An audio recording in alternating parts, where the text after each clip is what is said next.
November 7th, 2004. The night sky over Fallujah erupts. White phosphorus streaks through darkness like falling stars, except these stars burn at 5,000 degrees. Tracers arc across the horizon. Artillery pounds the city walls. It looks like something out of Star Wars. That's what the Marines will say later. 6 battalions staging at the berm. 12,000 American troops about to storm a city where every window hides a gun. The insurgents have had 8 months to prepare. 8 months to rig stairwells with explosives, to turn homes into fortresses. This is the second Battle of Fallujah, the biggest urban fight since Hue City. But this isn't a story about numbers. This is a story about 13 vehicles. A hodgepodge crew thrown together 4 days before deployment. The WARPIGS of Charlie Company, 1st Light Armoured Reconnaissance. The bastards nobody wanted. And in 30 days, 5 of them won't come home. Staff Sergeant Sam Holder, the Marine everyone believed was indestructible. Lance Corporal Kyle Burns, the kid from Alabama with a dip always in his mouth. Corporal Blake Maguayo, they'll spray paint his name on a firebase wall. Lance Corporal Jason Smith, a MIMS clerk who volunteered to drive on New Year's Eve. Combat Engineer Michael Downey, who'll die before they even breach the city. But before the blood, they were just Marines, living in barracks, making stupid jokes, building something the civilian world doesn't have a word for. This is my roommate, Edward. The camera shakes, catches a young Marine grinning, just hanging out, being stupid. The barracks, that's where you learned what brotherhood actually means. Not the greeting card version. The real thing. You spend more time with these guys than you ever spent with your own siblings. Share Firewatch at 3 in the morning. Meals from MRE pouches. The smell of each other's farts in a vehicle you can't escape. Me, Matt, and Kyle, we're always together. Kyle was from Wyoming. A little redneck with Copenhagen long cut always tucked in his lip. You'd find dip cans everywhere in his vehicle, stuffed in turret pouches, logs of Copenhagen in his assault pack. Later, when I inherited that vehicle, I took every can. Knew he'd want me to have them. Used them all the way through the city. But that was later. After. In the barracks, he was just Kyle, my best friend. Burns was the other one. Lance Corporal Kyle Burns. Yeah, 2 Kyles. Kid from Alabama with a southern drawl that got thicker when he was nervous. Always had this look like he knew a joke you didn't. The morning of November 11th, I saw him. We talked for a bit. Time to mount up. I told him, "You be safe." He said, "You be safe too." 12 hours later, I'd be pulling the dip from his mouth in the back of a log vehicle. His eyes were stubbornly open. Wouldn't close. That's when I lost it. But I didn't know that yet. A lot of us had been together for almost 2 years. That's unusual in the Marine Corps. Usually, you get churn, guys rotating in and out. But Charlie Company, 1st LAR, was tight. We'd done OIF-1 together. We'd seen some shit. Going into our second deployment, we were seasoned. We thought we knew what war was. We thought we were ready. We weren't. The Marine Corps is run by lance corporals. Everybody knows this. They're the ones who actually make things happen. And you'd be surprised at what information will come out of a smoke pit conversation. That's how we found out about Fallujah. You get the scuttlebutt. Guys talking, "Oh, there's something big going on." The Lance Corporal Underground. I considered myself the actual source of it. Rumors started in September 2004. We were on Okinawa, supposed to be doing an MEU deployment. Training exercises, port calls, the usual float life. Then the rumors started. Something big. Something in Iraq. I seemed to be the only one in our company that knew we were going to Fallujah. I was a news junkie. After the Blackwater guys got killed and burned and hung up on that bridge back in March, I'd been watching. The city had become a tumor. A stronghold for every insurgent who wanted to kill Americans. They'd had 8 months to dig in. And I knew we were going to be the ones to dig them out. Battalion Landing Team 1-3 came calling late September. They said, "We have room for 13 vehicles." 13. A standard LAR company has 25 vehicles. We were left with a shell of a company. What they had was an extra log vehicle and a bunch of extra scouts. Captain Gil Warzinski put as many scouts as he could in that vehicle. Just a hodgepodge of what was available. It was a mixed crew. Guys from different platoons. I always said we were the bastards. Like they didn't care about us. Just threw us in one vehicle. You guys are good. 4 days later, we were on ship. But that's what made us tight. When you're the throwaways, the leftovers, you bond fast. Now, let me tell you what LAR actually is. Light Armored Reconnaissance. When I first heard it, I thought, oh cool, recon. Yeah, not really. But something like it. I just remember some corporal saying, we call it lazy-ass rifleman. And I thought, thank God. Turns out we weren't lazy at all. Light armoured reconnaissance is cavalry. We're mobile, we move fast. Special operations capable mechanised reconnaissance. Tip of the spear. Here's an LAV-25. Imagine an engineer and an architect designed a vehicle while drunk. Took a boat, took a tank, removed the tracks, put 8 wheels on it, threw on props so it could swim, borrowed a 25mm chain gun from a Huey, slapped it on top. We called them pigs, because they looked like pigs. But that pig became everything to you.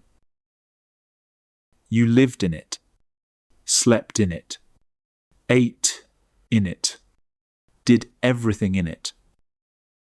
When you're on a vehicle, you do everything together. Share firewatch. Have meals. Watch each other take a shit behind a berm. You're together. And that's where you feel comfortable. The pig is home. The guys in that pig, they're family. LAR was unique because it was a hodgepodge of people.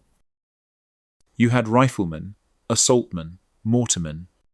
You had mechanics working as scouts. Even MIMS clerks, guys whose job was to order parts, they'd be driving vehicles. Like Jason Smith.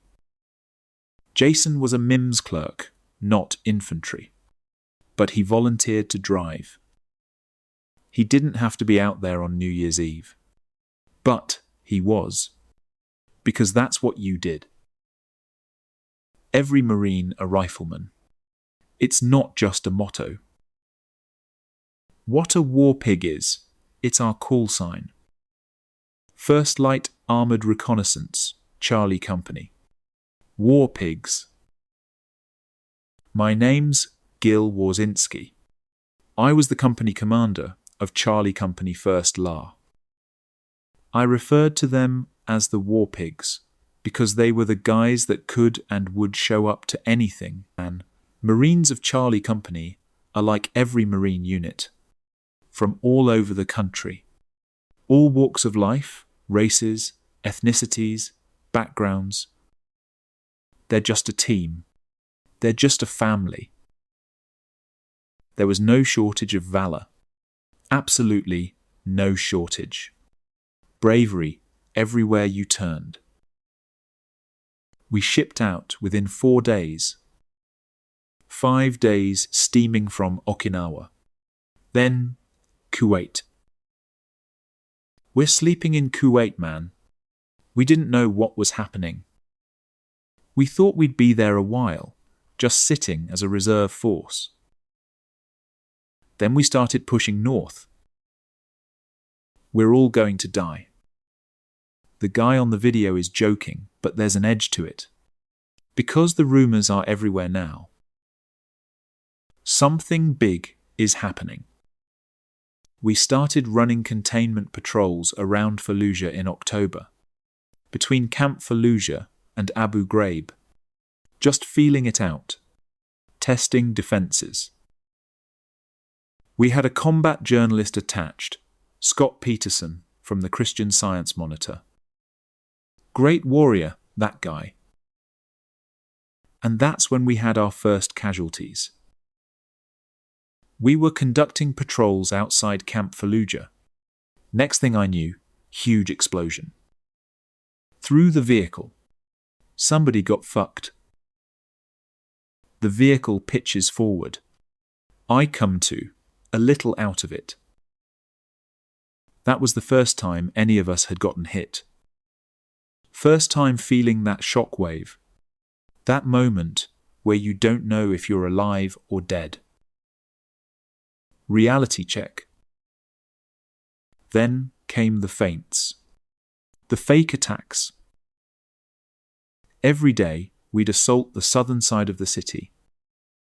Go there, shoot at them, they'd shoot back, we'd leave. Next day, same thing. We were collecting intelligence, understanding their defensive scheme. But we were also inoculating the Marines, getting them used to closing on the city, preparing them for what was coming. About 900 meters from the southern edge. They'd start ranging us with mortars, small arms, machine guns. Our platoon was tasked with drawing enemy fire. And we did. I remember thinking, hell yeah, this is what it's all about. Bullets hitting in front of our face. Dirt splashing up. And not thinking anything of it. I was excited. That's what I signed up to do. Fight and kick indoors. So I was pumped. Back then, I thought I was invincible. We all did. That's the thing about being 19, 20 years old. You feel invincible. You think you're invincible. Bullets hit the dirt, and you think, that's not for me. That's for someone else. It wasn't until November 11th that everyone recognized this is going to be a different fight. This is going to be real. Captain Gil Warzinski had us all gather up. November 6th, 2004, the night before the assault. He made a speech that I'll never forget. The man is, I don't know, I say like more than man, less than a god. He's just got that presence.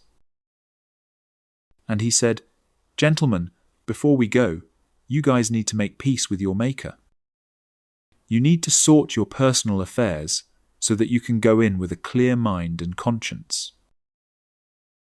I don't remember the exact words, but the message was clear.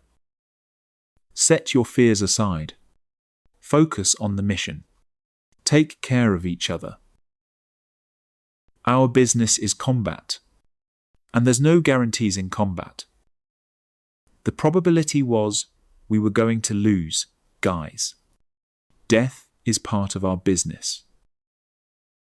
I want you to be the most effective, efficient, and ethical killer on the battlefield. And I want you to be harder to kill than the enemy. Fight with a happy heart. I just remember sitting there looking at everybody.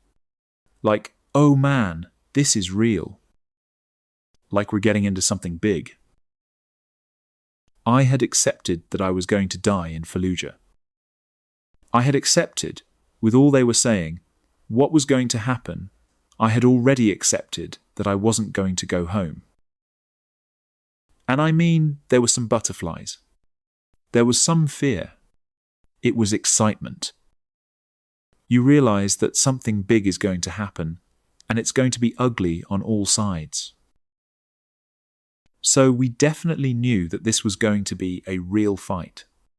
This was not a simple push through a city. This was the real deal.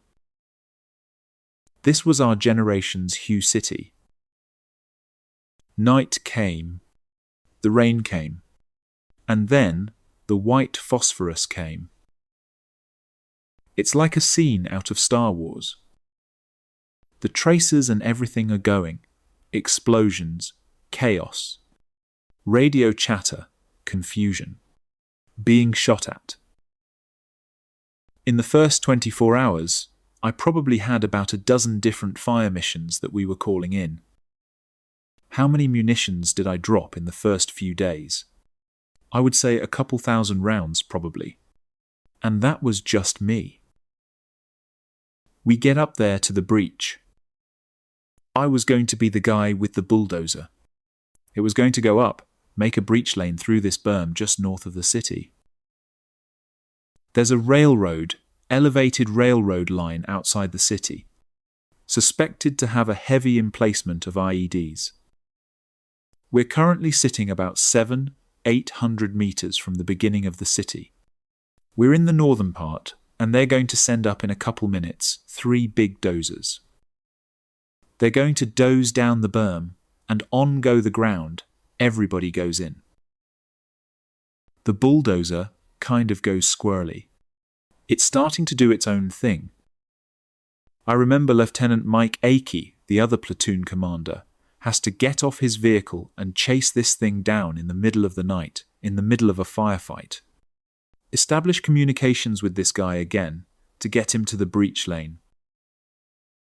We were going to secure that breach site and then guide the engineers forward so they could cut through the berm. It did not go according to plan. There's something wrong. The bulldozer can't get through. It takes forever. They sent the engineers out. They tried to push through one of the bulldozers. The bulldozer got stuck. Then they tried to use more explosives on the railroad tracks. It didn't work. They used the other bulldozer. That bulldozer got stuck. Hour goes by, we're still at the breach site. Another hour goes by, we're still at the breach site. It's an all-night ordeal. Just a total debacle. Mike Downey was a young combat engineer that got attached to us. He had a very small 2-man team. They're down there clearing that area, and Mike Downey was hit. We evacuated him immediately and got him out of there. We got him back to the hospital.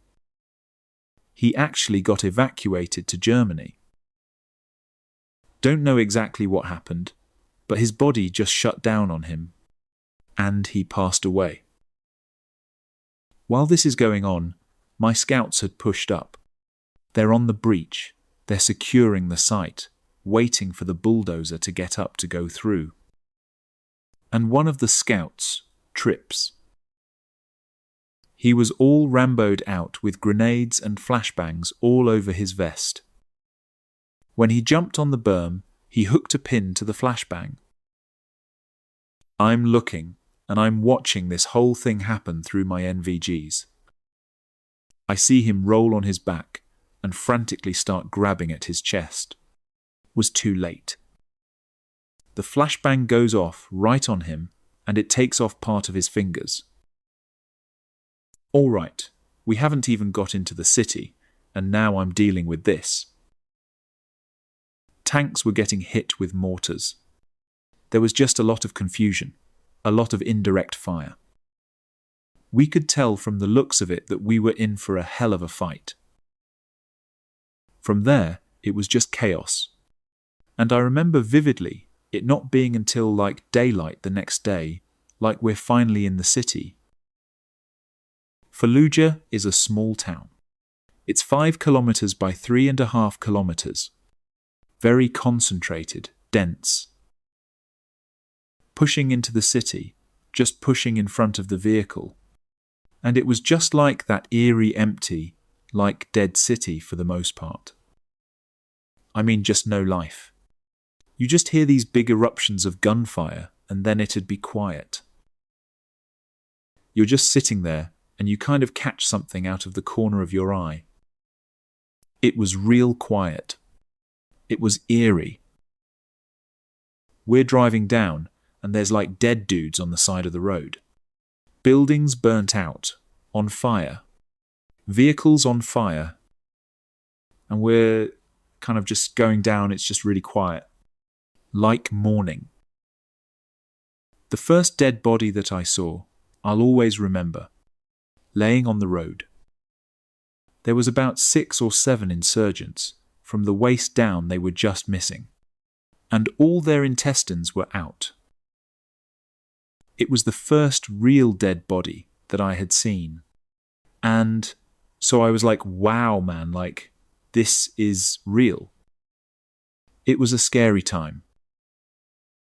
I recall seeing the first enemy body in the streets. And it was pretty clear from where the artillery impact was that that was our fires from the night before. People start to realize that, hey, this is the real deal. This is, we're about to lose a lot of bodies. We're going to lose a lot of Marines. Lieutenant Weber, he says, hey, scouts out. And so we're like, oh man, okay, now this is go time. And man, I was scared. I was like, oh man, I was so scared.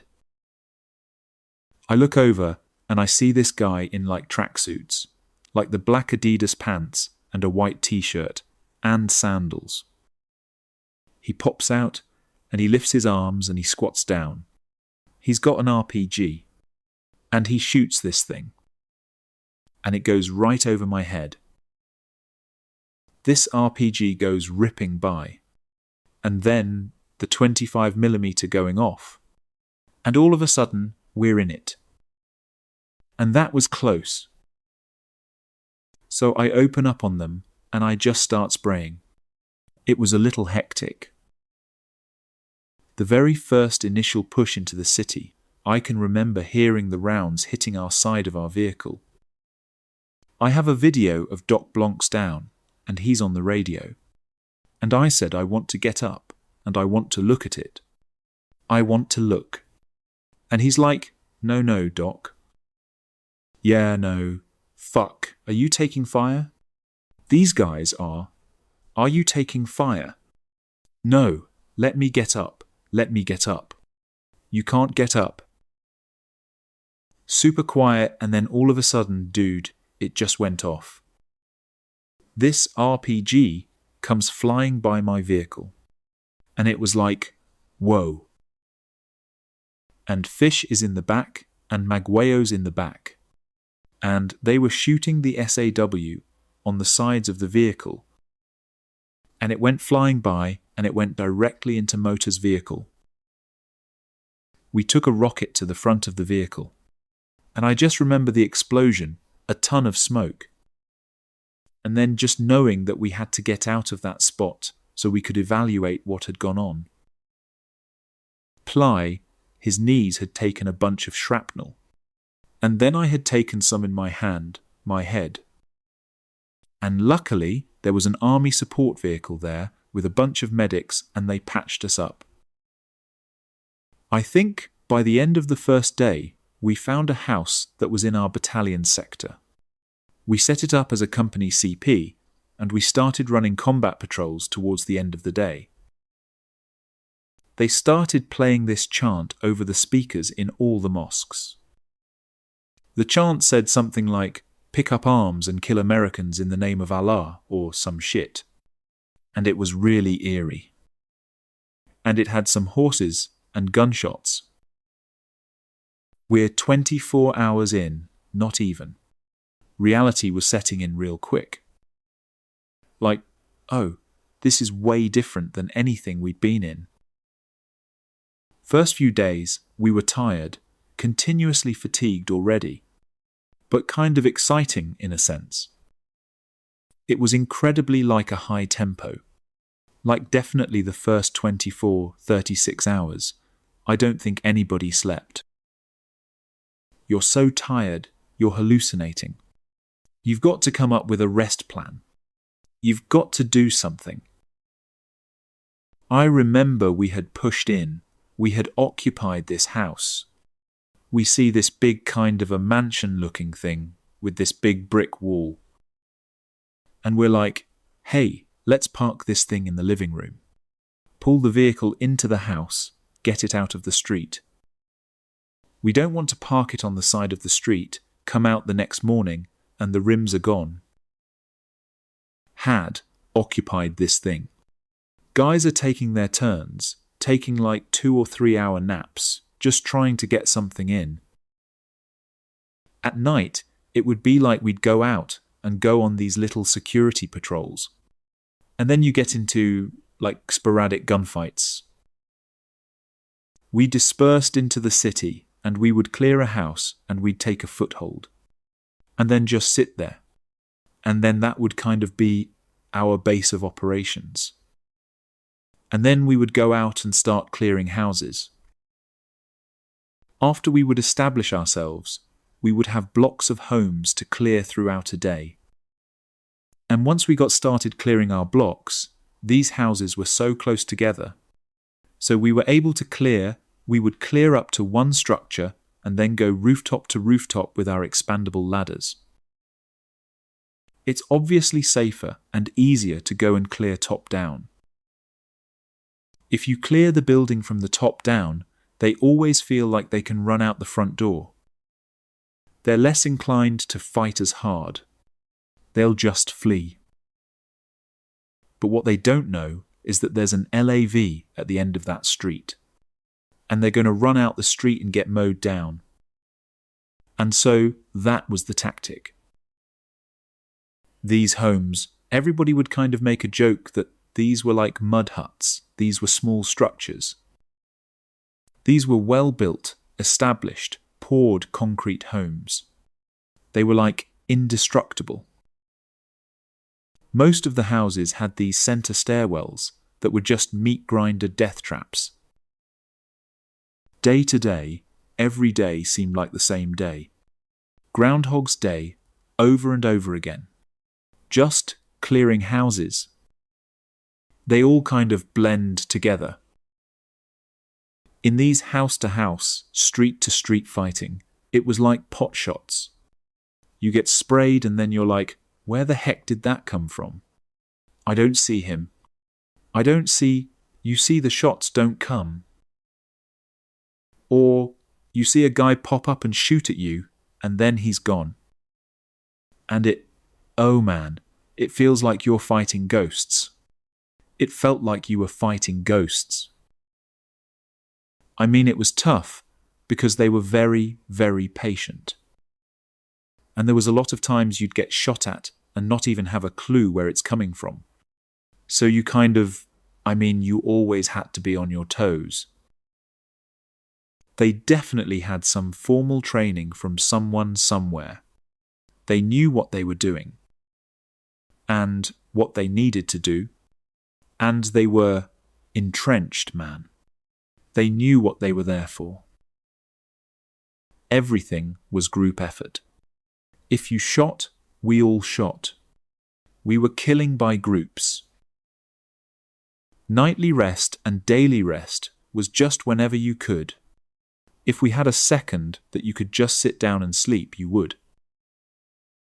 And while all those guys were getting their Z's, those mechanics were fixing their shit. But my rest, like I mentioned, as a mechanic, was to work on all the vehicles. And I had vehicles from every single platoon coming at all hours of the day. Yeah, I don't recall getting much sleep then. Every morning at first light, we'd have our tasks, our blocks that we would hit that day. They'd say, "Hey, Sergeant Boyd, you guys are going to clear from this number to this number," and all the homes basically in between. All these little things right here are like one-room concrete structures, no bigger than this. But there's an ass ton of them. We're going to be clearing all of them. So, do you guys have any questions on this? Mauk and I would armour up. I would have several pounds of TNT. I would have C4. Dozens of 40mm launchable grenades. I would have hand-thrown smoke grenades, regular hand grenades. We'd have half a dozen of those apiece. I jumped on a scale, and I was well over 300 pounds. And you'd be lightened up by the afternoon. Very munitions-intensive target. Days and days of combat. And every day living through it. Every house you clear, a little bit more confidence, a little bit more arrogance. I was confident. I was confident in myself. I was confident in our fire team. Felt like I was invincible. I mean, we were 19, 20 years old. You feel like you're invincible. You think you're invincible. I mean, man, it's a rush. It's like the biggest rush you can have when you're blowing open a door, whatever. It's an adrenaline rush that you can't get from anything else. We lived off of it. Still at that point, we all thought we were invincible. You go on these patrols, you take shots, you'd return fire, and at that time we hadn't taken any casualties. So it wasn't heavily contested like it would become in a few days. Gunny Kirby, our company gunny sergeant, would show up in the morning and he would drop off his 60 crate for us. And we would grenade into the courtyard, grenade into the house, grenade onto the second floor. Hand grenade here, hand grenade there. We would go through 30 to 60 hand grenades a day. We'd run through, man, my cargo pockets are bulging with M67 grenades. And I think I went through probably about 20 a day. We jump to the next building, we blow it open, then we clear it from the top down. We then climb back up, jump to the next one, clear it from the top down. I'm not just going to run down the stairs and get smoked by the guys there, because once we make entry, they know we're here. So before we go down, I'm throwing grenades down. That's where that meme came from. Just where I'm dropping it down that stairwell. The funny thing about that picture is that grenade was a dud. And so people don't really realize this. I threw it down there. 1001, 1002, 1003. A minute. 2 minutes. I'm like, that thing's not going off. And I'm not going down there because it could blow up at any moment. Hey everybody, let's throw a couple more grenades down there. We threw, I think, 3 or 4 more grenades. All right, It's all good. Move to the next building. So we just didn't even go down. And the funny thing is, the guy from the meme, he's an accountant. So this huge blow-up of this meme and this badass Marine just dropping a grenade in a house in Fallujah. And then Debo, one of the greatest guys I know, is a CPA, wears a suit and tie to work every day. The irony. But no, that meme, I think I probably first saw it in 2011, 12, 13, somewhere around there. I remember when I saw it, I was like, oh wow, that's me. I thought it was funny. M67 frag, when you absolutely have to kill everything in the room. There wasn't much time to just breathe, except at night when you'd get a couple hours of sleep or whatever. But there was always something going on. There was never just quiet. After the 11th, it was nothing but go, go, go. Casevac all the time. And I was tired. I don't think I slept more than a few hours a night. I was getting calls from other platoons, other companies. I was pretty much like an ambulance vehicle at some points. There are my brothers.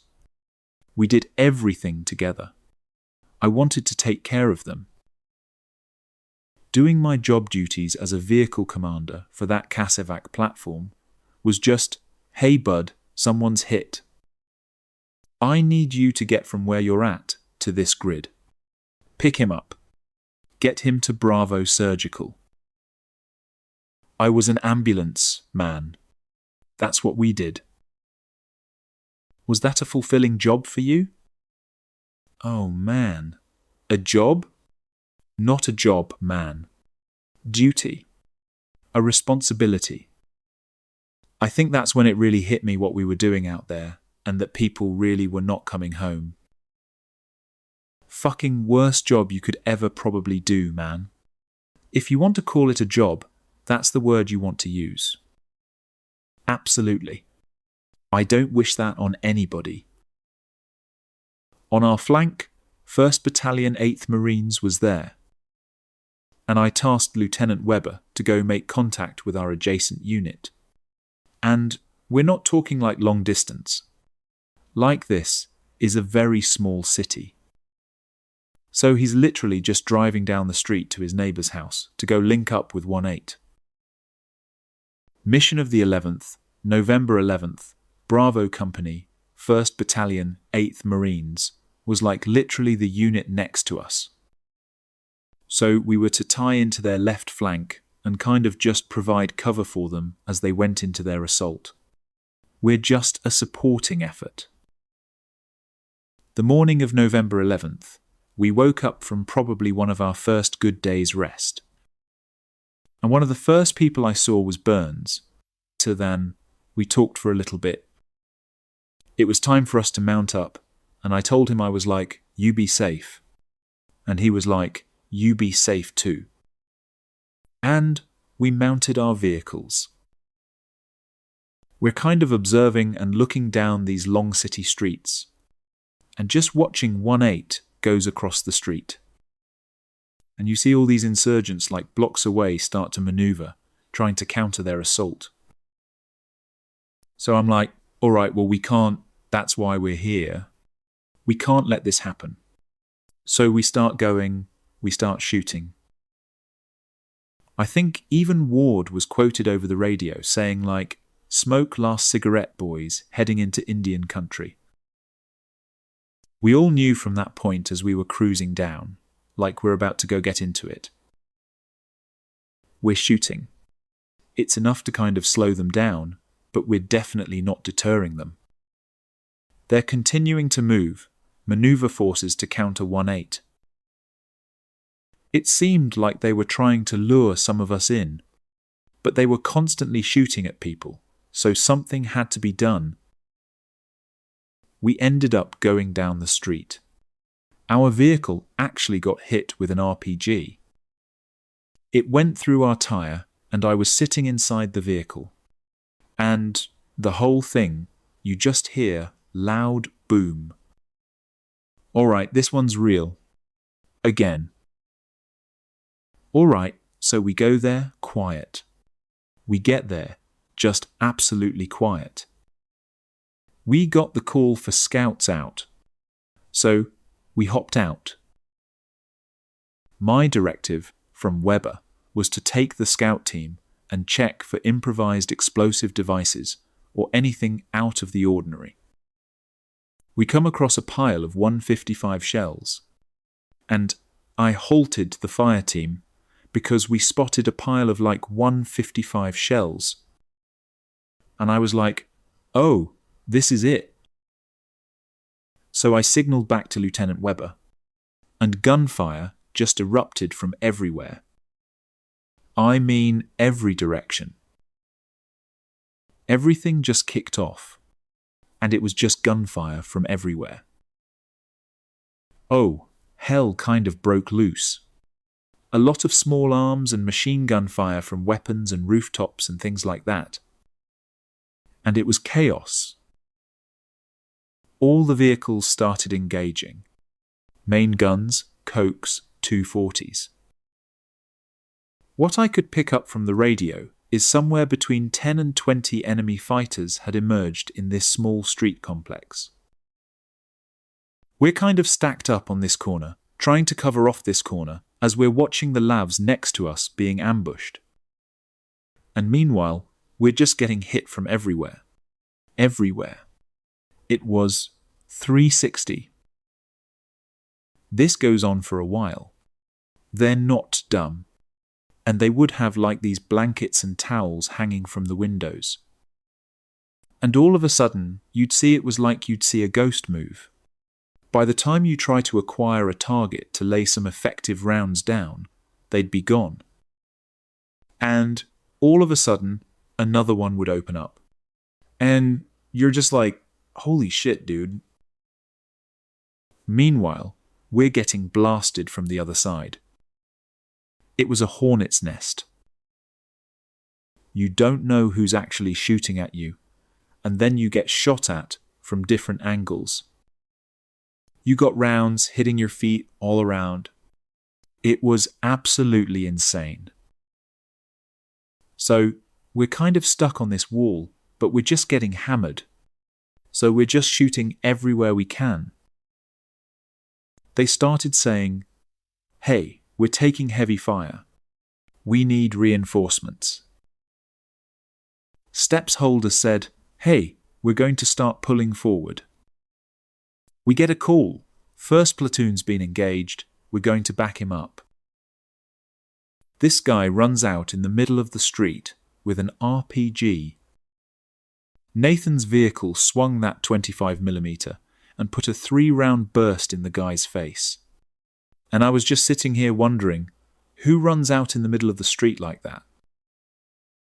So we push down. My corpsman engages. I'm thinking to myself, that was probably the only time out of any combat deployment where I thought, this is the end. We'd had to get back into the vehicle. It wasn't a fight that was really winnable. And so we're pinned up against this wall. We kind of moved back. Lieutenant Weber signalling us to come back to the vehicle. And so one by one we kind of made our egress. I'm suppressing all the windows, all the doors. And I get this feeling telling me that I should duck. Soon as I duck, a burst of machine gun hits right where my head would have been above the vehicle. And I was like, fuck, I need to move. And that was when we were told that one of the scouts had been shot. So I went back to the rear of the vehicle, started suppressing some more. And that's when I got hit. George Armendariz gets hit by at least, 3 PKM rounds through his calf. I think it's pretty bad. We're going to have to we need to get him out of here. They're pulling him back and starting to evacuate him. The look was like, man, this isn't good. We're out here exposed to all of this. What are we going to do? So that's when I tell Holder, my platoon sergeant, Sam Holder, like, hey man, I need you to push your vehicle up. Push it up, and I need you to basically get in front of the scouts so I can get him out of here. Without hesitation, boom, he moves up. Sam Holder, seeing this, brings his vehicle in front of them as a bullet block so the scouts can get in and get Armandaris into the vehicle. During this time, he's getting that brunt of those bullets. And Staff Sergeant Holder was like, Kader, I need you to move forward. And I was thinking, fuck, how much deeper are we getting into this? How much further do we need to go? Because we're already taking heavy fire. Now, all of a sudden, the bullets, we were like a magnet at that point. I remember hearing just ding, ding, ding, ding, ding all over across our vehicle. I see 3 little silhouettes on the rooftop. I sat there and just started hosing it down. And my main gun goes down. The 25mm breaks. Kyle's down in there. He rips the gun apart, breaks the gun down, tries to rebuild it, puts it back together. He tries to put it back in the cycle. Nothing. I give him my 240. Kyle is shooting with the 240. I've got my M16. And these guys are coming. They're coming at us. Then the main gun on the vehicle goes down. When that happened, I had just happened to turn around. That's when I saw a puff of smoke come out the side of him. RPG comes down and hits the turret, like Kyle's shoulder. The shoulder with me and the RPG, I don't know how it misses me, but hit Kyle on the side. He keys on his headset and he says, I'm hit. And he sits down, kind of slumps down in the turret. And I remember I'm holding my rifle and I look down at him and he's kind of slumped over. And he's incredibly pale. At that time, I heard a snap. I remember he gets on the gun. He fires about a 10-round burst on his 240. And at that point, I remember looking to my right. And I seen, because he's standing up, I remember seeing blood at his ankles at that point. So I glanced up, and I just remember seeing him hunched over. And I look across, and I see Sam Holder, like he had slumped down now. And he's kind of like, he's a big dude. He wasn't going down the turret. But there's blood all over him. And then the panic, like the panic sets in. I'm like, we're going to die. And I was able to pull him down. And he came down. It wasn't pretty. He had already bled internally, and his lungs had been filled with blood. And when he let out his last breath, it came out pretty violent. And so at that point, I knew that I would have to assume command of the vehicle. I'm backing up at full speed. Andrews is backing up at full speed. Holder's crew is still trying to get him out of there. It was such a panic. And I don't remember what I said, but I remember the feeling I had. And it was like despair.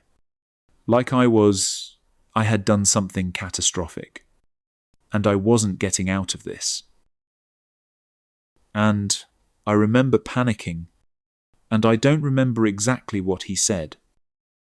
But his tone and the way he said it, like, pulled me back, and it refocused me. I got Paul on the radio, and I was just like, hey man, I know you're hurting, but we still got a mission. And the company's still in the fight, and I need you to get your guys back. I mean, it was simple as that. I didn't realize Holder got hit. I didn't realize Kyle got hit or Armandaris got hit. Because I'm in the back of the LAV towards the end of the column, just kind of watching everything, doing my best to suppress the rooftops. We pull back out, and now we're on the main street. Paul Webber, Lieutenant Webber, randomly shows up, and he goes, "Help." And I remember thinking for a minute, like, what the fuck is this guy doing in the middle of the road? We're in a huge firefight here, and here he is just standing in the street. So it's wide open. And then he said it again, had a very desperate look in his eyes. So I jumped out and start chasing after Paul. Eva Bamberger ran out to join Paul and remain with his vehicle in his platoon. One of our corpsmen, Doc Nunnally, in the back of my vehicle, they both ran out to try to help him. I jump out again, not knowing what I was expecting, anything like that, and I run to the first vehicle. But when I run to that vehicle, I can see guys on the rooftops. It's hard to describe the hissing sound. But at that time I knew there was fire going over. I was like, this could be where I die right here. And I remember thinking, the only thing that I had to get me through it was I didn't want to be a coward in front of all my peers. So no matter what, I'm committed to this. So we get back and we're kind of at this casual collection point, kind of in some cover, kind of not. I just remember people bringing people to us. So we were kind of like the ambulance, if you will. We all of a sudden, we got back, the door opens up, and everyone pours out.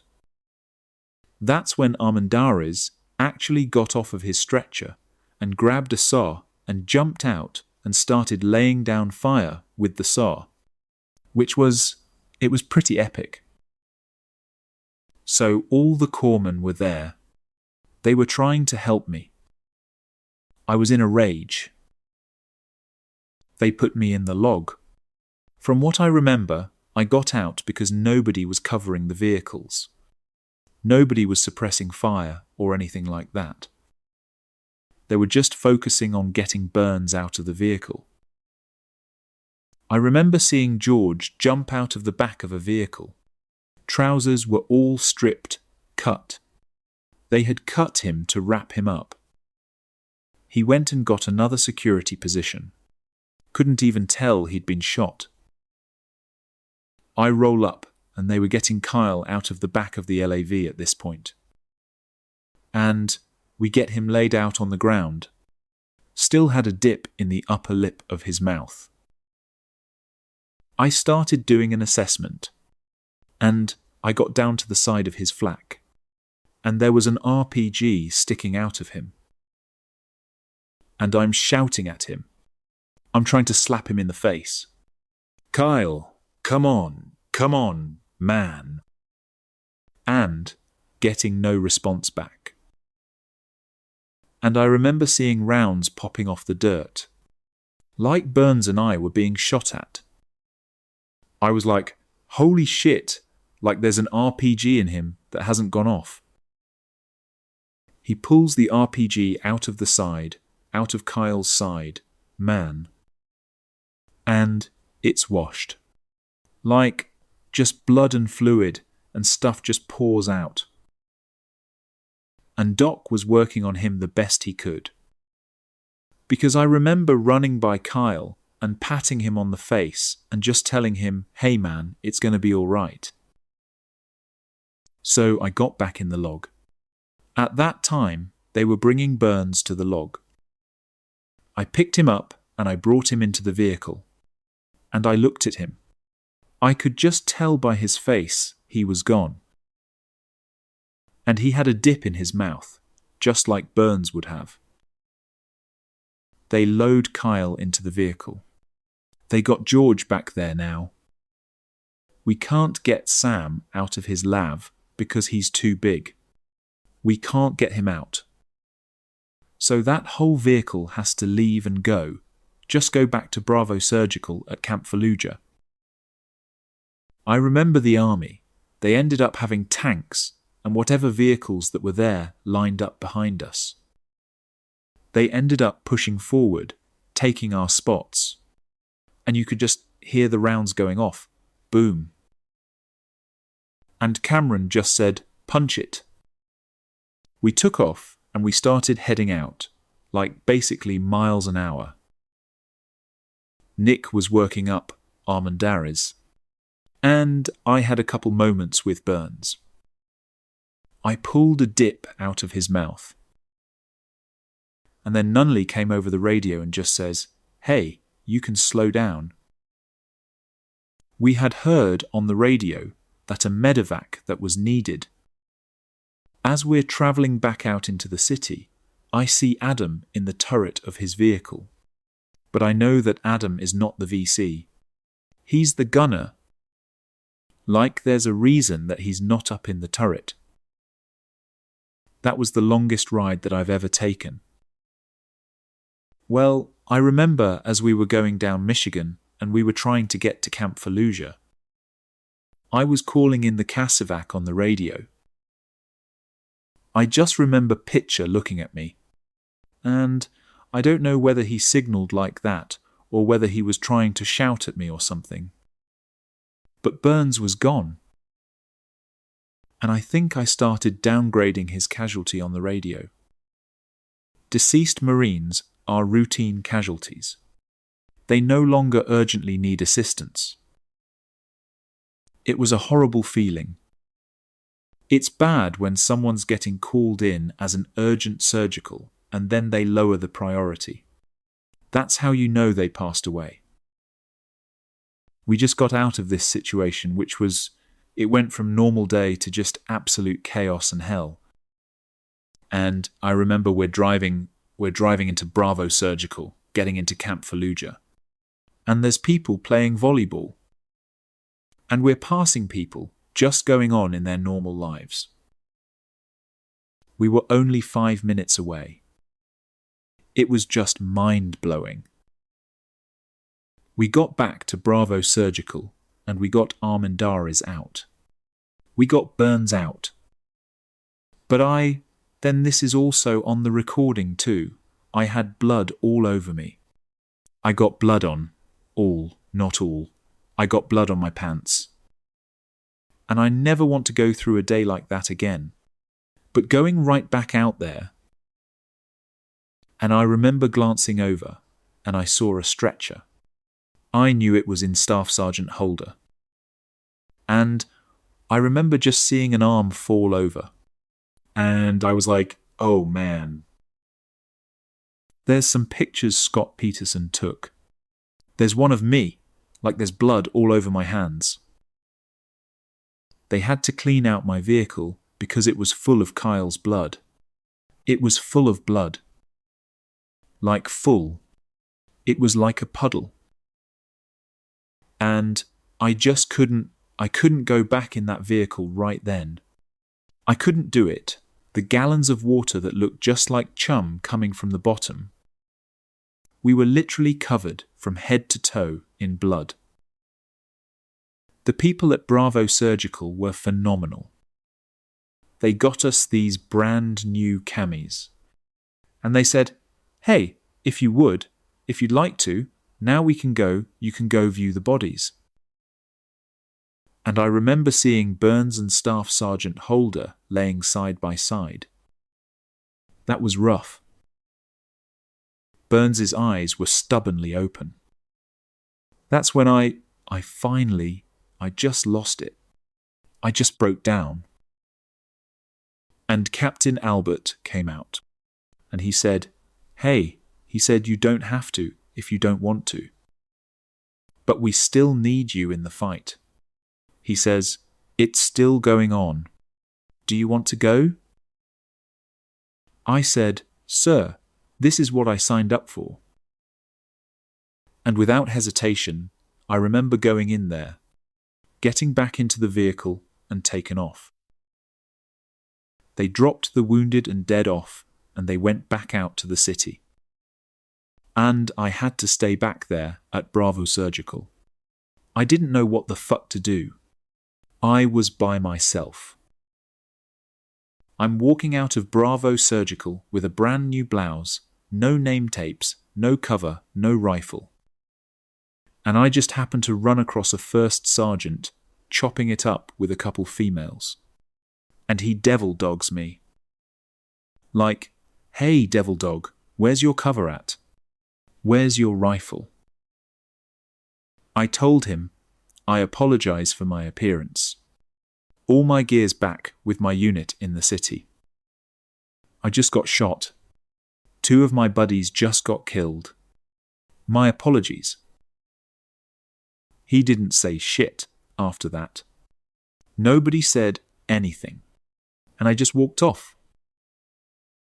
I think Gil was the one that found out and told me. And I remember we're in an Iraqi house again. It's kind of darkish, so I couldn't see everybody's faces. I just knew I could see silhouettes of Marines and outlines. And I told them like they're gone. And I remember somebody openly weeping, like sobbing, man. I mean, I'll be honest, I broke down. Being on Kyle's vehicle, of course we were best friends at that point. Just 2 little rednecks. It was that somber quiet that really nobody was just talking. They were just kind of in shock.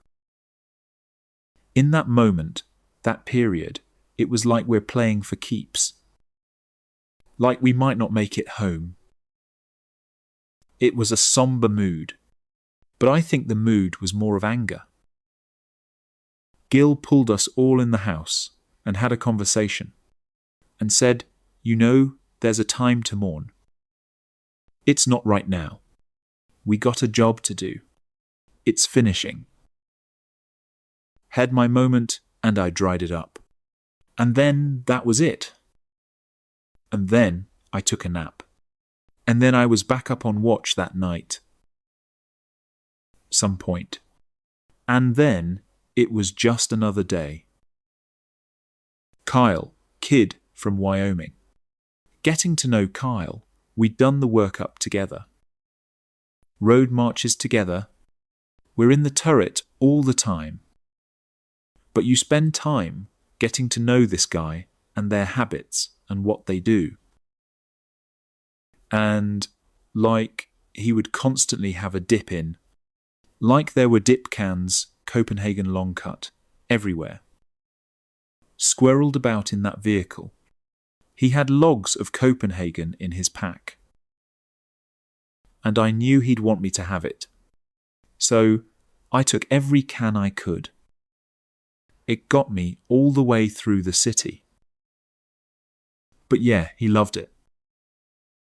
The hard part was everybody believed in Sam. Everybody believed that dude was indestructible. And so now we are not even a week into this fight. And the Marines see one of the toughest, strongest, most influential staff NCOs in the company is lifeless. And they saw it. And the next thing is like, we got a long way to go, man. We got a long way to go. We're telling the Marines, like he's gone, but he's not. He's still here. He's still with us. He's fighting with us right now. He wouldn't leave until the fight's over. Yeah, I miss him. It was tough. You think about these things. You're like, man, my decisions just led to the death of 2 Marines. There's not a day that goes by you don't think about it. Or what happened. That was 20 years ago. And it was tough for me as a company commander, not being able to respond and support Paul there in that fight. Holder, Burns, were just great Marines. And so it just hurts to lose good people. But they're warriors. They went out like warriors. They're in Valhalla right now. I'm happy for them. They lived the warrior's life. I'm happy for them that when the moment came for each of them, They did what they believed was the right thing to do as a Marine, and they sacrificed themselves. And then you just kind of try to regroup and pull your shit together. Because it's been like, we'd only been in the city at this point, like we went in on the 7th. It's now the 11th. I went and talked to Lieutenant Weber, and I said, "Hey sir, I want to take his place. Like, I want to be the gunner on your vehicle."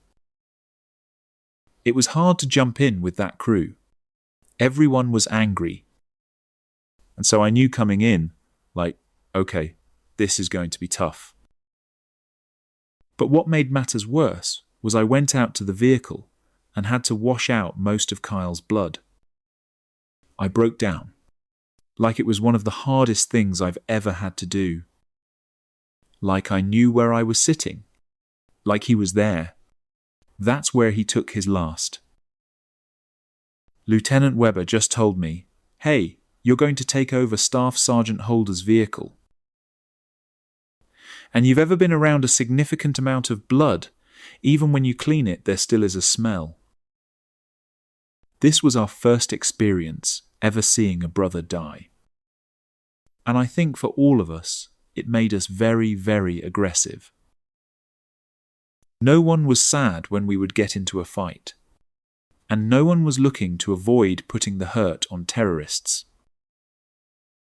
We're like a football team. We want to play the game. I hate that analogy because in a football team, win or lose, everybody gets to go home. We don't play fucking games. Our shit is serious. Dudes are now out for vengeance, and they want payback. So we have to kind of temper it a little bit because they're itching to get into a gunfight. I mean, anytime we take contact or a shot, like somebody from a house would shoot at us, all right, fine. We'd cordon the house. Basically, surround it. We would shoot ALW rounds into the houses and hope that something would catch on fire, which eventually it would. To Cameron's point, he would joke, like he could follow where 1st Platoon was through the city because there'd just be plumes of smoke. I wasn't going to lose another Marine because I was going to value somebody's property over a life. Well, lo and behold, we literally wrecked a block. I mean, they were on their own turf. They knew they had secret passages. They had ways to get through. And we would clear it, and these insurgents would go out, circle back around in a place that we just cleared.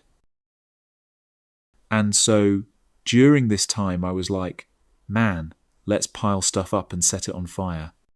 So they can't come back in here. And it was actually very effective, because you can't go into a house that's on fire. I tried to. I wanted to blow everything up. Deep down inside, I wanted to kill everything. But it was not going to be healthy for my platoon to see that in me. If we didn't think about the next block, there was going to be more casualties.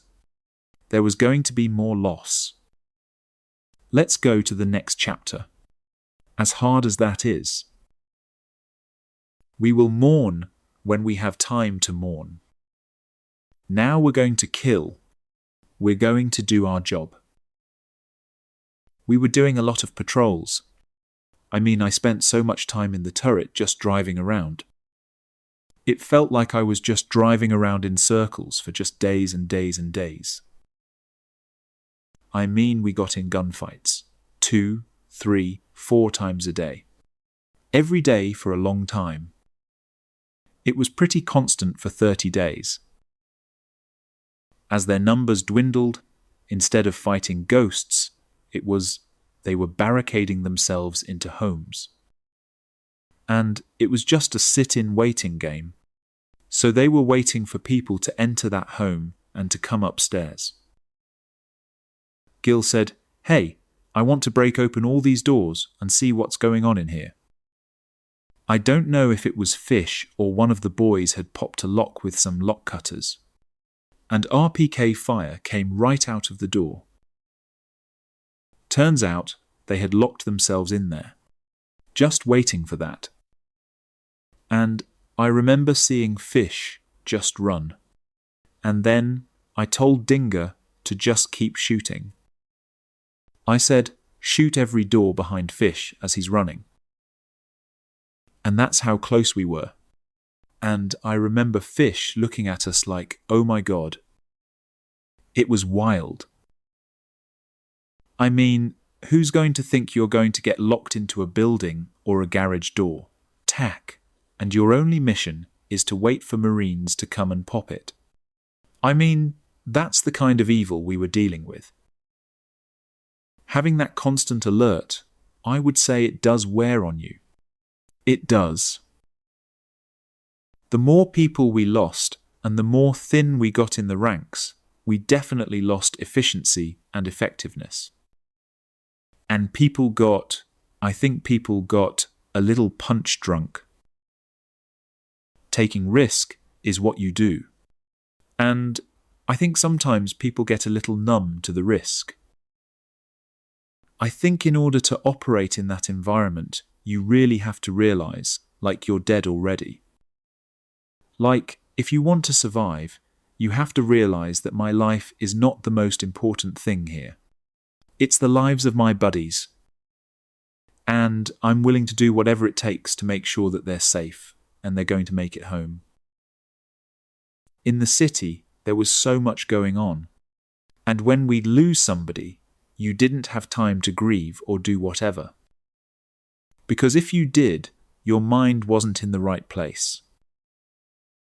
So, you had to compartmentalize. And you push all that back. You have to shut everything down. You can't let your emotions control you. Because at that point, everybody's lives are at stake.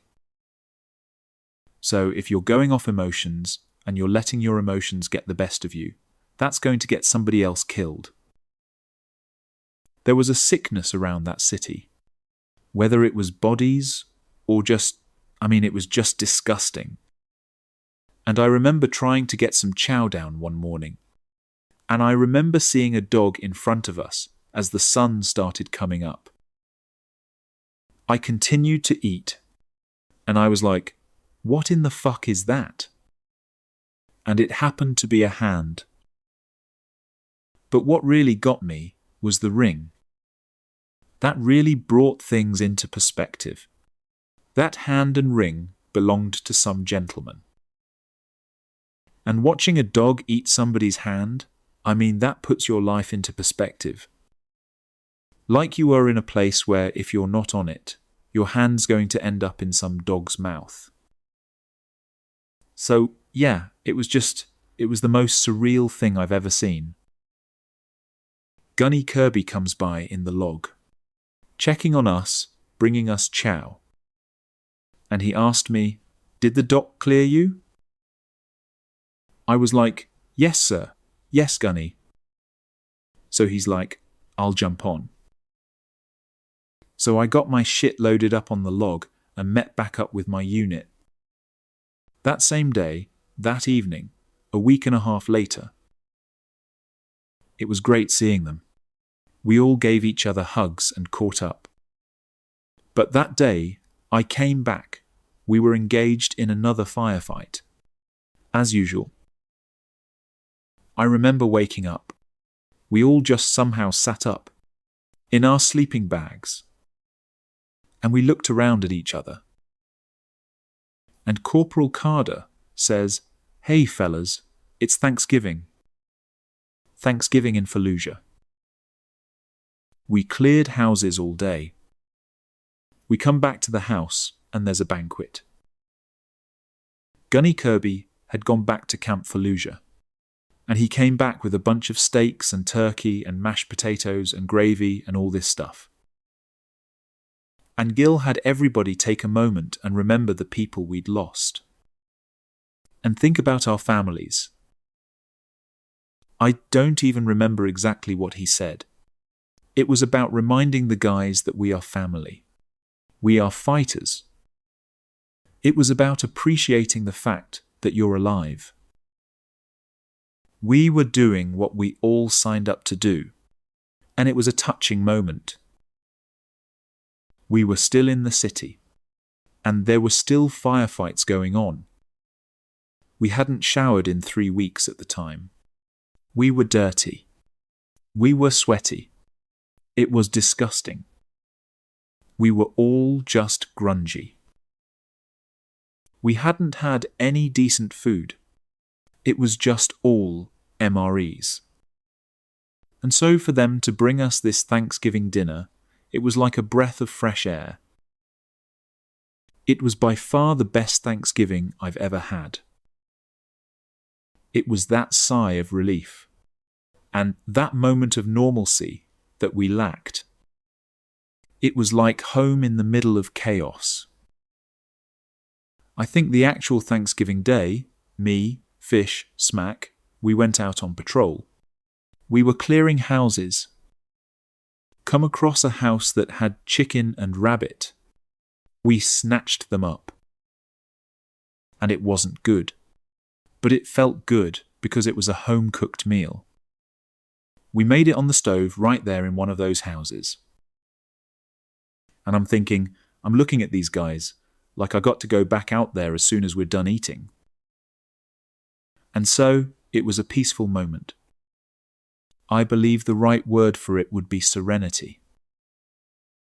That's what you live and die for. To have that brotherhood.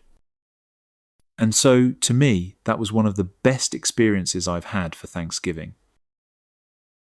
By November 29, we'd already pushed all the way through the city. We'd cleared all the houses. And then, once you got down to the bottom side of the city, it was more industrial.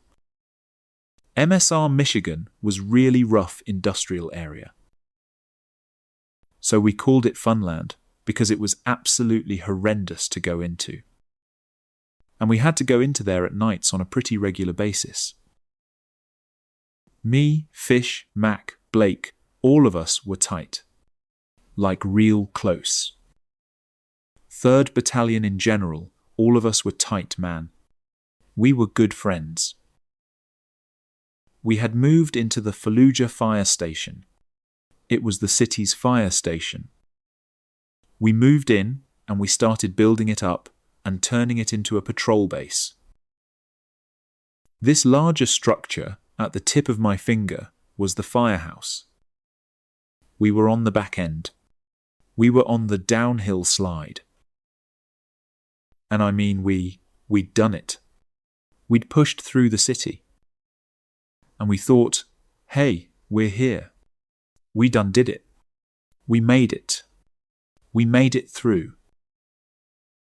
The morning of the 29th, we're in the backyard filling the sandbags. It was again kind of like a normal day in Fallujah. A few of the scouts went outside the perimeter there, the fire station.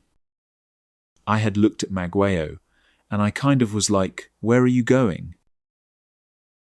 He just kind of shot me this look.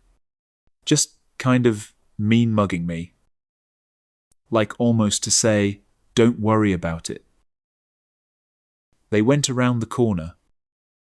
Blake, Fish, and Mac, they start clearing the houses on the other side of the street from the fire station. Then sure enough, I hear pop, pop, pop. Hear all this commotion. Just a lot of gunfire, a lot of grenades. The radio chatter comes across, hey, Mac's hit. Dropped everything we're doing. Ran in, grabbed my rifle, grabbed my rest of my gear. Got up. Me and Aldridge, we ran out.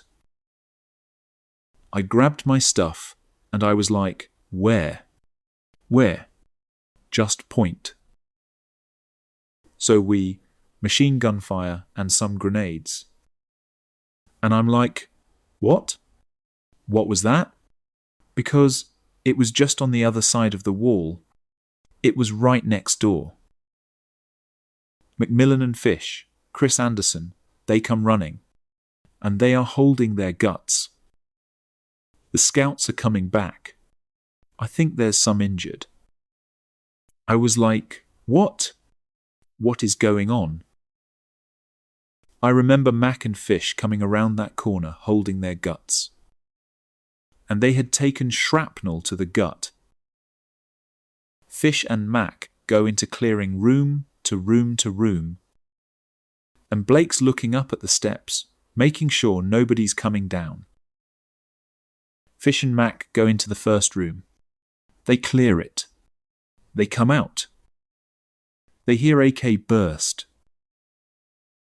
And they come out of that room, and Blake's laying at the bottom of the steps. And the insurgent is trying to make his way up the steps. He throws a grenade downstairs where Fish and Mac are standing. And that grenade blows up, hits Mac and Fish. They're peppered. They've got blood coming down. And I started working. Fish up.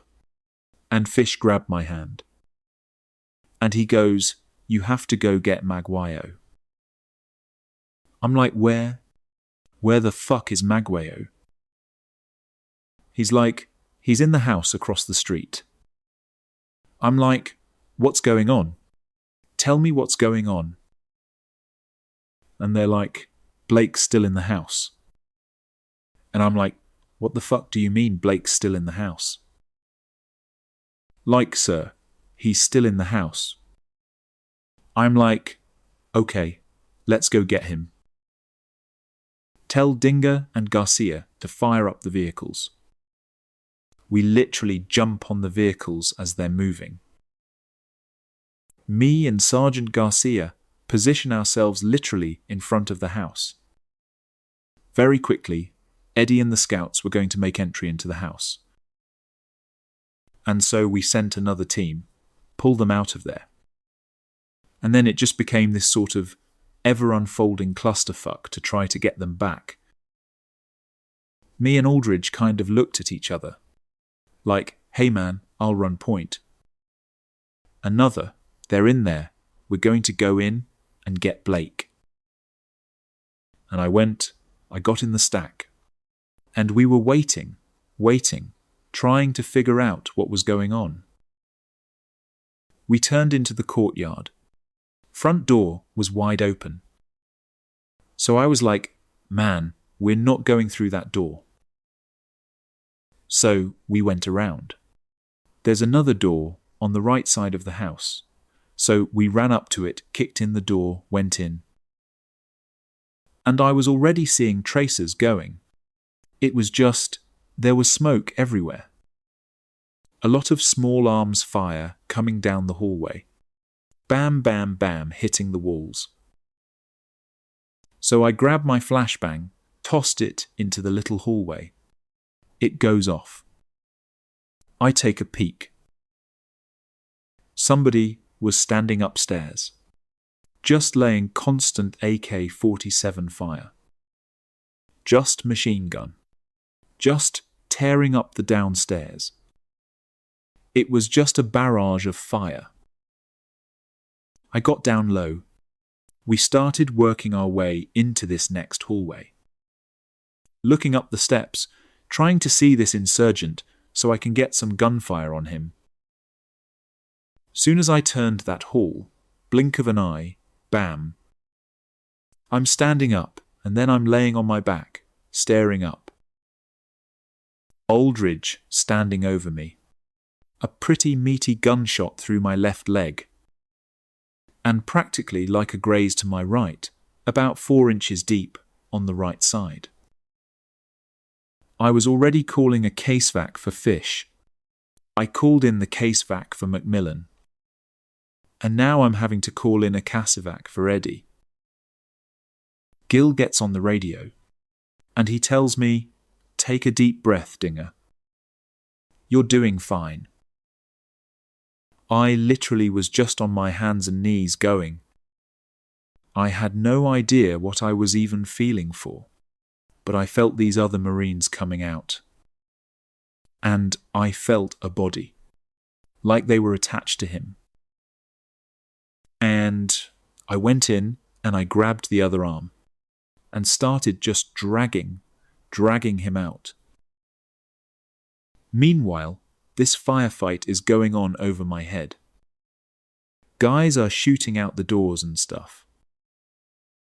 And they grab Blake and we carry him out. And they take him back to the fire station.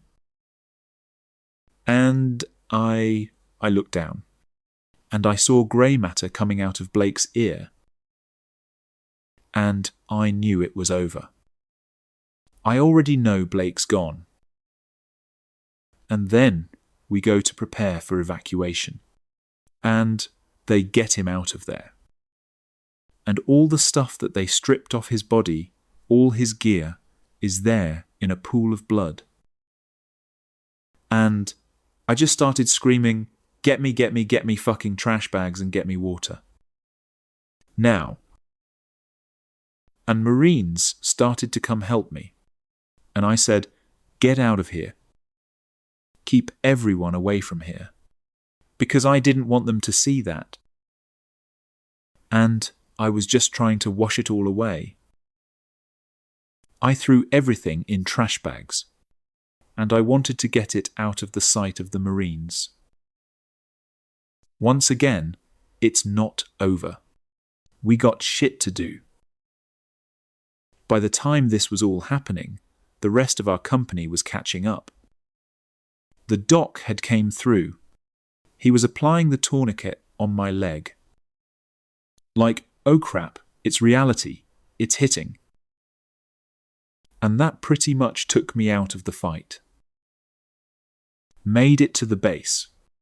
Made it to Camp Fallujah. I went straight to surgery. The pictures Scott Peterson went in there too. I mean, the walls are Swiss cheese. I have no idea how we didn't receive more casualties. But we got Blake out. And they smoked those fuckers. It's dead-ass silent. And you're trying to process it. And all you can do is at the moment try to understand as best as possible. Come out of surgery. Kind of in that 4-day doctor-induced coma. When I come to, Fish is in the bed beside me. Like, "Hey man, where's everybody at?" Like, "Hey, what happened?" Trying to catch up. And then Fish told me Blake was killed. And then Mac was already life-flighted to Germany. Getting hit kind of changed my perspective. Being shot, being injured, like I said, I thought I was invincible. I really did. Blake was really close to me. We had a very close relationship. So when that happened, it was tough. It was tough. Every day I question, like, what else could I different? What could we have done differently? And I wake up every morning thinking about him. And he was a great kid. I call him a kid because he was just silly. He's a silly guy. And he was a motivator. That was a rough day. And it tore me up. But we got shit to do. And yeah, it took us 45 minutes to get in that freaking house. So that was the 29th. I mean, it put a lot of strain on everybody. Blake was being that big loss. We wanted to put our stamp on and leave our mark there for Blake. And so what we did is we found some paint. And we literally took the sign off of the fire station and sprayed it Firebase Magweo. And we took that picture. I think we took that picture the day we were leaving out of the city. The scene there now is changing very rapidly. It was like clear the city one way. Back, clear it again. Clear it again. At that time, we're into early December. Our role in the battle was kind of coming to an end. I just remember things kind of slowing down. I remember us sitting on top of the roof one night, and it was just about sundown. And I remember us just both kind of taking deep breaths and looking at each other. And you could just smell death.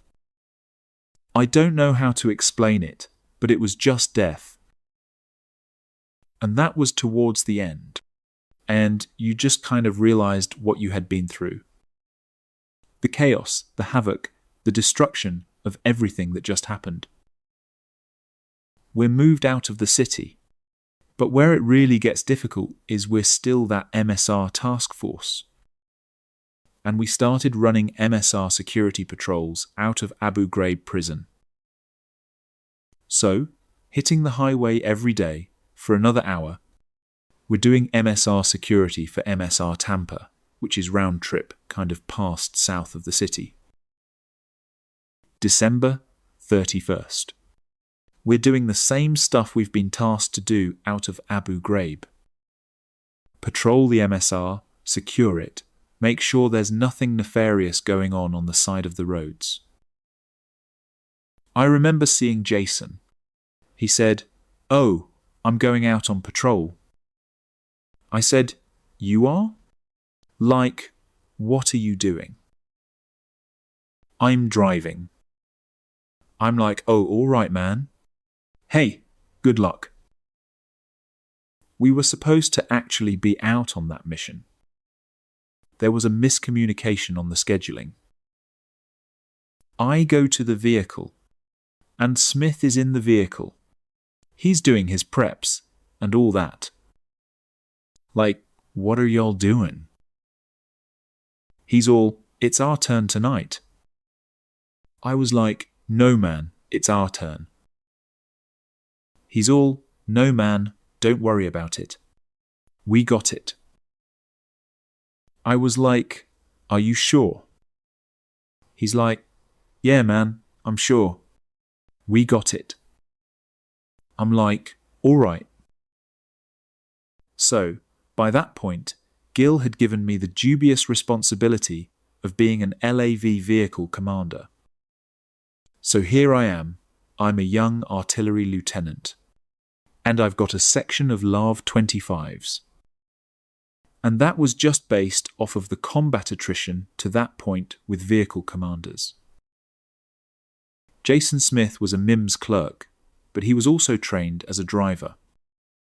And we were down drivers. And so Jason Smith was driving on patrols. His vehicle commander was my artillery officer. Right, the artillery officer became a section leader. Pulled out with my vehicle. And probably about 100 meters behind me, the second vehicle was pulling out. That vehicle was driven by Lance Corporal Smith. And we were on the patrol, and it was coming to the end. We were just actually going from being off the road to going back onto the road. We're coming down, we're heading out in the right direction. And I'm sticking out of the vehicle. I got Smitty driving our vehicle. I'm about to reach up to the switch to my driver and let him know, "Hey, follow the tracks. Stay on the tracks." But as soon as I'm doing that, it's over. All of a sudden, you hear a big boom. I can smell smoke though. And Devo says, "Somebody got hit." I remember hearing the detonation, looked back real quick. And it was just in my NVGs, it was just a cloud of black smoke. By the time I got back to that vehicle, I found most of the crew wandering outside the LAV, fairly disoriented. Now, it's pitch black. It's middle of winter time. It's really cloudy. There's no moonlight, no nothing. I couldn't see nothing.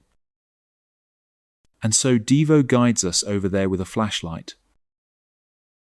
I'm kind of coming too. I'm checking the guys in the back. bell's a little rattled. I get the thumbs up from Nate. I'm looking down at my gunner, at Ryan, good old Joe. And he tells me, thumbs up. So I'm yelling at him, Jason, crazy legs. Sweet. I got nothing. It's radio silence from the front vehicle. And at this time, I can't see too well what the front of the vehicle, because the front of it, on the top, looked fine. So I pop out. I let Ryan know. I'm like, hey man, I gotta get over to the front. And I'm coming around, found the vehicle. Get over, pop the hatch. He's not responding. He's just not moving. I remember finding the vehicle commander, grabbing him, asking him where his crew is. And we were missing one. And that was Smith. And he was still in the driver's hatch. And we opened it up. And I just remember the inside of the lav was still kind of smoky. And I had the corpsman with me. He got in. And that, it's not an easy area to pull a Marine out of, is the driver's station. So we're trying to shake him awake. You can't see what happened to his leg. You can't tell that his lower extremities have been mangled. And then, in the course of trying to get Smith out, he ended up dying in the hatch. We couldn't extract him. And the next call I had to make was back to the company to say that the casevac was now routine. And that was a sign to everybody that Smith was gone. And it went dark after that. Next thing I know, we're at Abu Ghraib Medical Center. So a couple hours later, Willie comes in and checks up on me. And he goes, hey dude, big good man. What's going on? What happened? Where are we at? How's everybody doing? Like, where's Smitty, man? Oh, he's outside. He's waiting for you. Is he all right? Pats me on the back. He pats me on the back. And he's like, yeah, bud, it's good. And I just see a black bag. What the fuck is this? What is this, man? I look over and they zip it open. I look at Willie and I'm like, I thought you said he was all right, man. I pound his chest. I hit Smitty on the chest, thinking I'm going to bring him back or something. But he was gone. I saw that night went. Jason was really beloved. Very much worth noting, he was a MIMS clerk. He's not an 0311. And when people talk like pog this and pog that, which is fun to do, and I definitely do it from time to time, don't get me wrong, but that's the biggest crock of shit I've ever seen. My mechanics, my MIMS clerks, my optics technicians in the company were some of the most badass Marines of the entire group. Jason didn't have to be driving that night. He volunteered. And you don't need a MIMS clerk for Fallujah. He was rocking an M249 the entire way. So the embodiment of every Marine as a rifleman, I have seen proven true time and time again. I can still see his face looking over Bobby's shoulder. Bobby Blanchard and another mechanic. And I mean, me and Jason Smith. I told you, just 2 months ago we were in the back of Staff Sergeant Nelson's vehicle, joking, messing around. And that one was a little different too, because we all got to say goodbye to Jason. We got to say our goodbyes and our respect in a very quiet manner, and in a warrior-type send-off. And yeah, it was a hard thing to be a part of. It's harder now. This kind of really the first time I've ever talked about it, I guess. Yeah, Jason was a specifically hard hit to me and everybody. Yeah, that one hurts. Smith was our last casualty while the company was deployed. Obviously not an easy night. Never an easy New Year's Eve going forward, I think, for anybody. And you just try to honor those sacrifices as you go on. They went out doing marine stuff. I try to remind guys that, yes, it's sad, it hurts. But man, they would not want you to be hurting. Everybody's really kicked in the gut from it. And then that anger sets in. At that point, we were outside of Fallujah. We were not in contact, hardly ever at that point. So there was a bottled up rage there that just didn't get out like it did in Fallujah. Eventually, we pulled out of Abu Ghraib. We went back to Camp Fallujah. We washed our gear down. We joined back up with 1-3, and then we convoyed back to Kuwait. The road march out of there was a fucking long one. I remember somebody kept saying on the net, "Are we there yet?" and causing some officer to lose his shit mind. But it was like once an hour. Are we there yet? Yeah, I just remember just being kind of a wrap-up to one of the most surreal things you could ever really experience. We're back in Kuwait. And then we got back on the ship. And it was back to shipboard life. Getting on a ship, and instead of being packed in like sardines, having empty racks all over the place. Like knowing, oh, that's where so-and-so was sleeping before we got off. We got there as a team. And we're leaving there a little less. We're leaving there a little light. And seeing that visually, it's quite shocking to think that many folks came there with you. And that's how many are not going home with you. That was a 10-month deployment. All right, so 9 months post-Fallujah. We're on ship, and we stop in Thailand. The Greeks used to do this purposely. They would take these warriors and put them on a small island, and have games and feasts, and get that shit out of their system. And that's what Thailand represented for us. And it was very healthy. We didn't approach it very healthily. It was out of control, to be honest with you. I don't know whose idea it was to release a battalion's worth of Marines there. This probably isn't the decompression stop that's probably the best choice. So you've got dudes on this boat that were in sustained combat operations for months on end. And then you pull into a place that's got endless amounts of booze. The wheels come off. We're off the rails on a 3-day bender. We had a lot of built-up emotions. When you're pent up and you're just let go, like you're stretching a rubber band and then you let it go. That sucker's gone. And everybody went off the rails. Like everybody. It was a terrible idea for them to let us lose like that. If you're a Fallujah guy, you wear that like a badge of honor. I would imagine it was very similar to guys from Hugh City.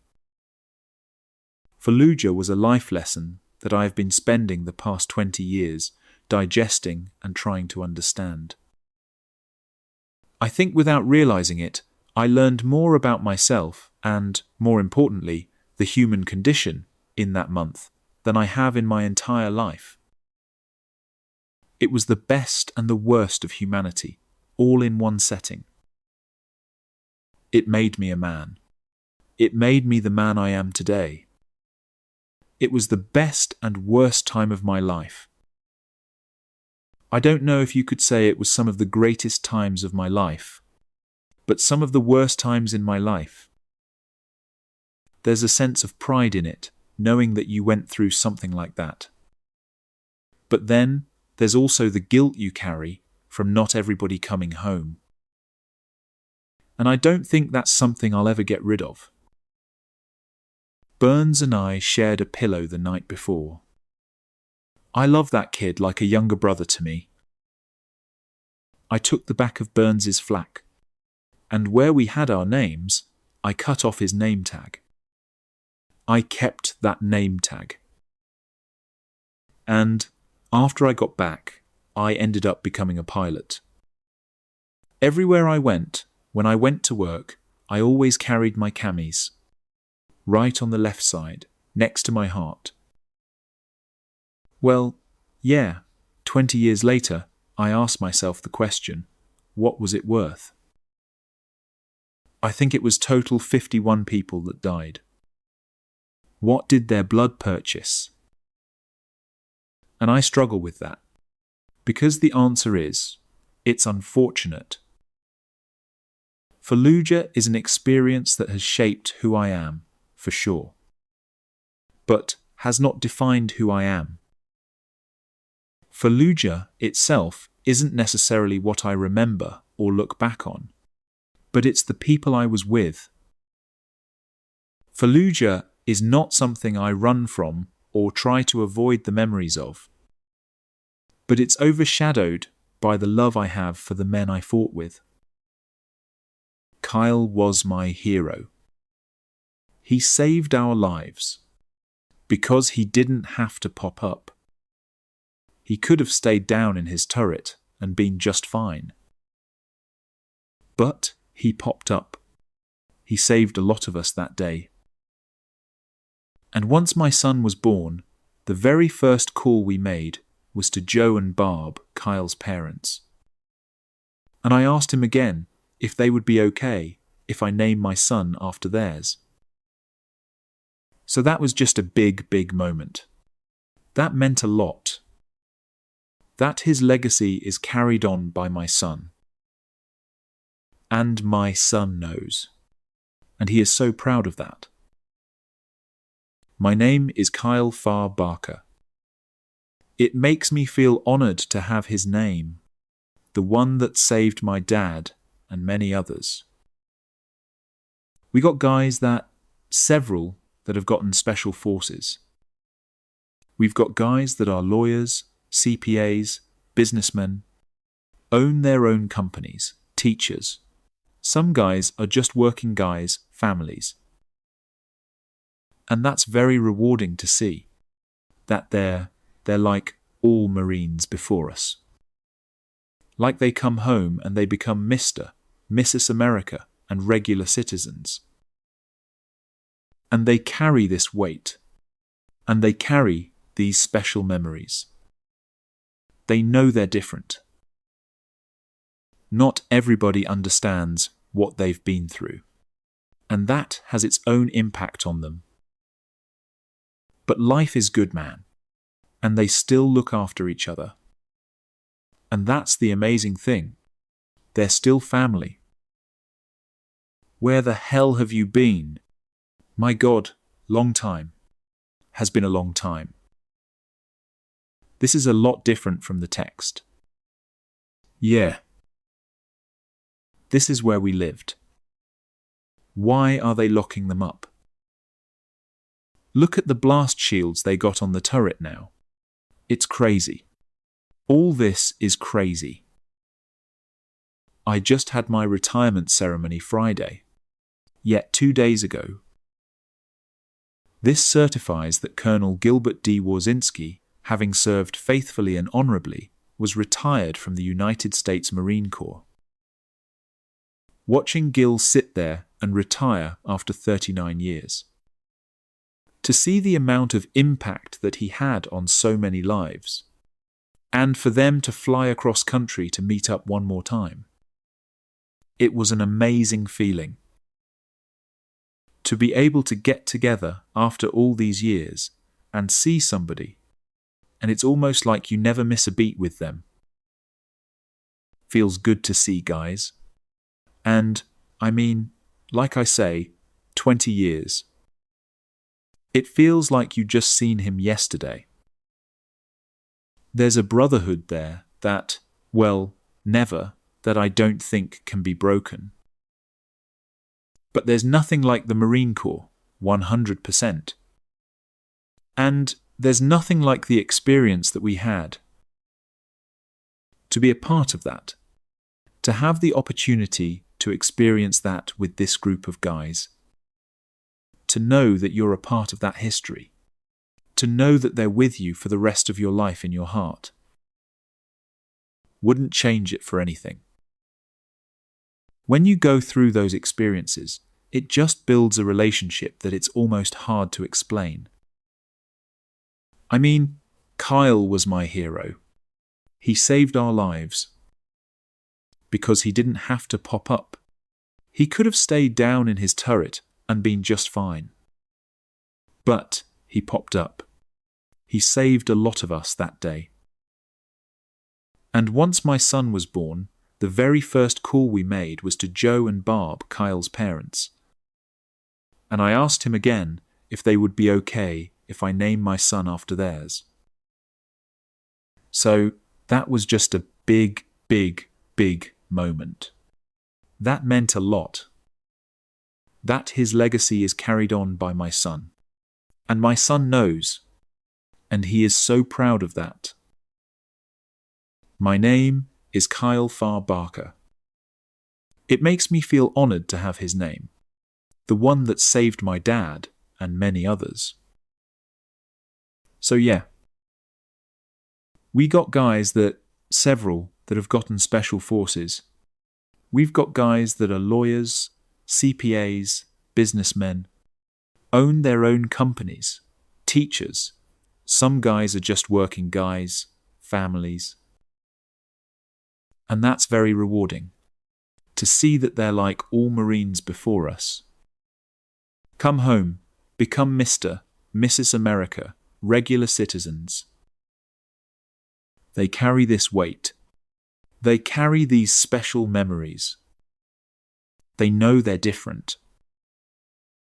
Not everybody understands what they've been through, and that has its own impact. But life is good, and they still look after each other. That's the amazing thing. They're still family. Let me be free. Let me be free. A pauper has no political, only bridges to his door. A wise man has no pocketbook to label him as poor. If a crown and king fall, burdened by the silhouetted sea, let me be free. Let me be free. We crucify our saviours, but witches just the same. Commanding through a godlike, it's the devil's final game. But before we kill the witnesses that could vindicate our plea, let me be free. Let me be free. You got, someone woke me up and I said, fuck it, I ain't sleeping no more. As long, dude, I'm out of tape. Off. Hey, I'm out of like film, dude. Or off.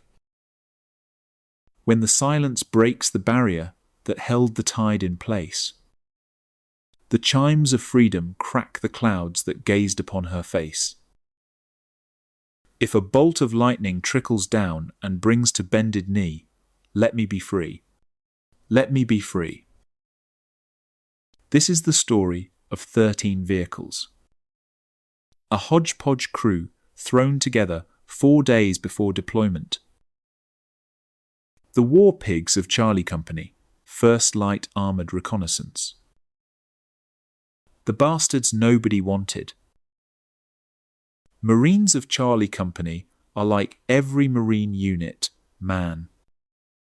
They're from all over the country. All walks of life, races, ethnicities, backgrounds, experiences. They're just a team. They're just a family. There was no shortage of valor. Absolutely no shortage. Bravery everywhere you turned. I referred to them more than once, quite often, as the WARPIGS, because they were the guys that could and would show up to anything. Combat Engineer Michael Downey, who died before they even breached the city. Staff Sergeant Sam Holder, the Marine everyone believed was indestructible. Lance Corporal Kyle Burns, the kid from Alabama with a dip always in his mouth. Corporal Blake Magwayo, they spray-painted his name on a firebase wall. Lance Corporal Jason Smith, a MIMS clerk who volunteered to drive on New Year's Eve. Every Marine a rifleman. It's not just a motto. They went out doing Marine stuff. They went out like warriors. They're in Valhalla right now, fighting with their brothers. Forever. November 7th through December 31st, 2004. Fallujah, Iraq. Block by block, house by house. 30 days of hell.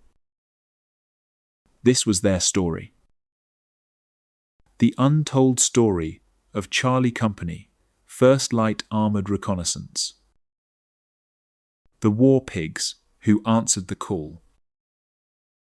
They fought with happy hearts. They were harder to kill than the enemy. They never left a Marine behind. They are warriors.